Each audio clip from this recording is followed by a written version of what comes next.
السلام علیکم ورحمۃ اللہ وبرکاتہ۔ آپ دیکھ رہے ہیں میرا یوٹیوب چینل اور میں ہوں غلام نبی مدنی۔ آج 1 مئی 2022 ہے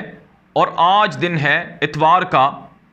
ناظرین کرام، ایک انتہائی افسوسناک خبر سامنے آ رہی ہے کہ رات گئے پاکستان کے اندر عمران خان کے خلاف اور ان کی جماعت کے اور ان کے دیگر ساتھیوں کے خلاف، جن کی تعداد تقریباً 150 بنتی ہے، ان کے خلاف توہین رسالت کا، توہین مذہب کا اور توہین مسجد نبوی کا مقدمہ درج کر دیا گیا ہے۔ جی ہاں ناظرین کرام، یہ مقدمہ درج کروایا گیا ہے فیصل آباد کے اندر،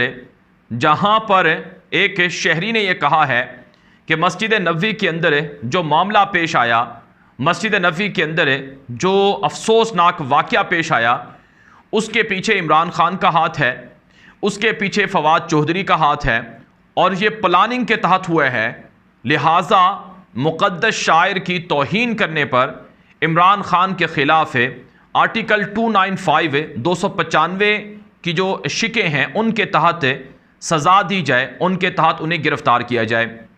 ناظرین کرام، پاکستان کے اندر جو آئین کا آرٹیکل 295 ہے، اس کی جو مختلف شکیں ہیں ان کے اندر سنگین نوعیت کی سزائیں سنائی گئی ہیں،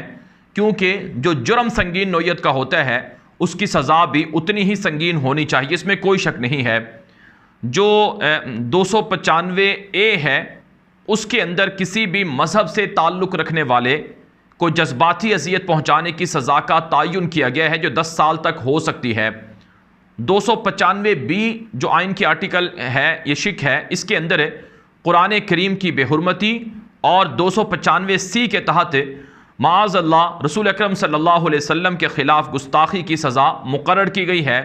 جو عمر قید، موت اور اس کے ساتھ جرمانہ وغیرہ یہ سزائیں مقرر ہیں۔ یہ آئین کے آرٹیکل کے اندر یہ چیزیں طے کی گئی ہیں۔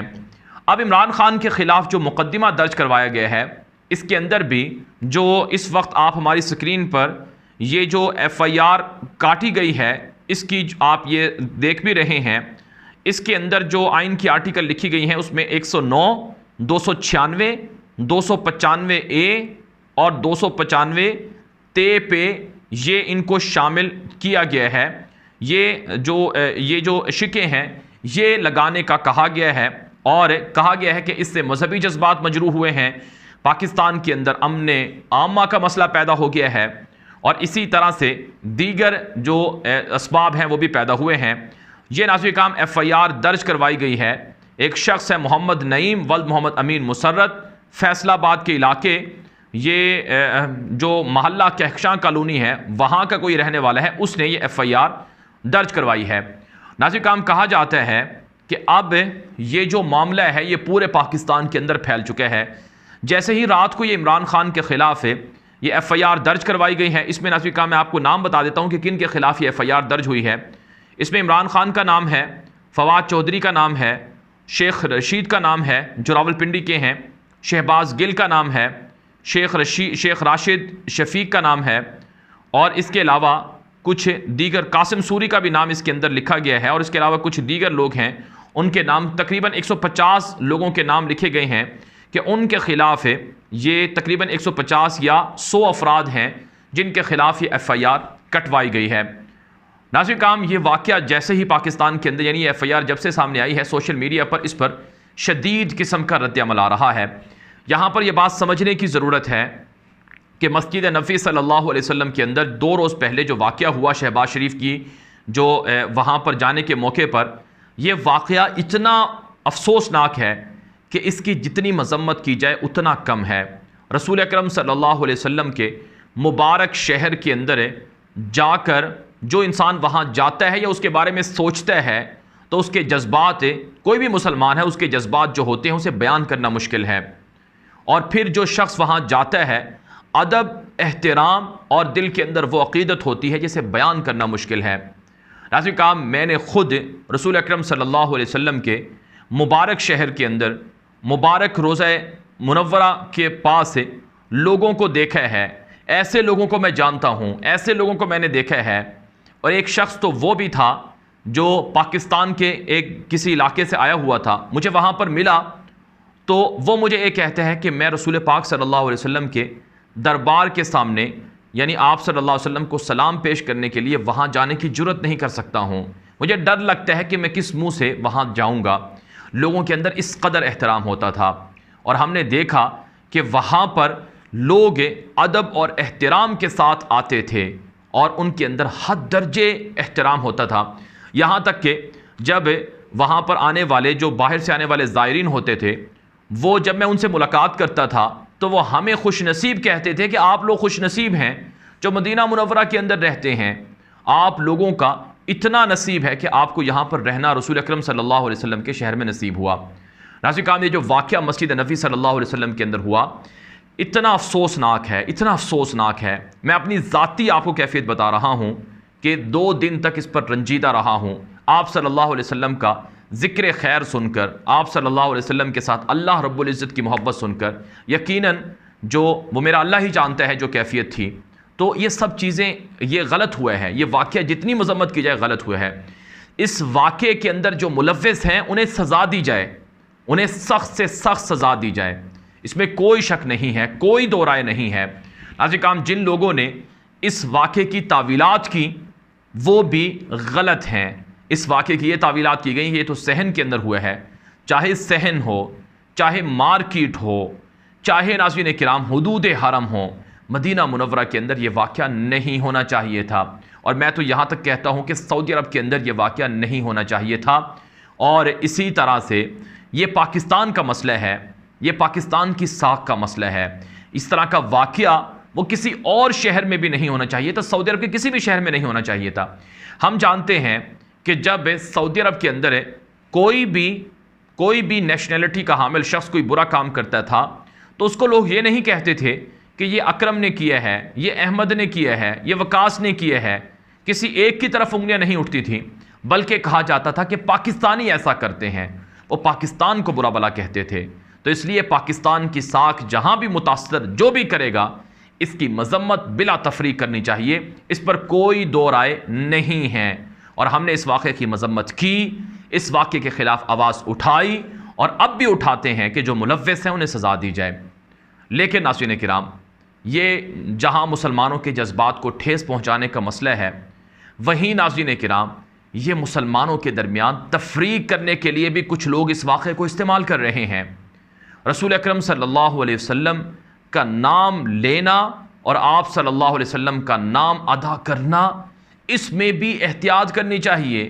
اس میں بھی سوچنا چاہیے۔ ایسے ایسے اولیاء کرام گزرے ہیں، بزرگ گزرے ہیں، جو رسول اکرم صلی اللہ علیہ وسلم کا نام مبارک بھی بغیر وضو کے نہیں لیتے تھے، اور جب بھی لیتے تھے تو درود شریف پڑھا کرتے تھے۔ تو عقیدت تو مسلمانوں کے اندر یہاں تک ہے، لیکن اب پاکستان کے اندر کیا ہو رہا ہے؟ بدقسمتی سے افسوس کے ساتھ کہنا پڑتا ہے کہ مذہب کو آڑ بنایا جاتا ہے اپنے سیاسی مقاصد اور مفادات کے لیے۔ ماضی کے اندر بھی دنیا نے دیکھا، اور اب بھی ایک مرتبہ پاکستان کے اندر ایسا ہی کرنے کی پلاننگ ہو رہی ہے۔ ناظرین کرام، یہ جو 150 لوگوں کے خلاف مقدمہ درج کروایا گیا ہے،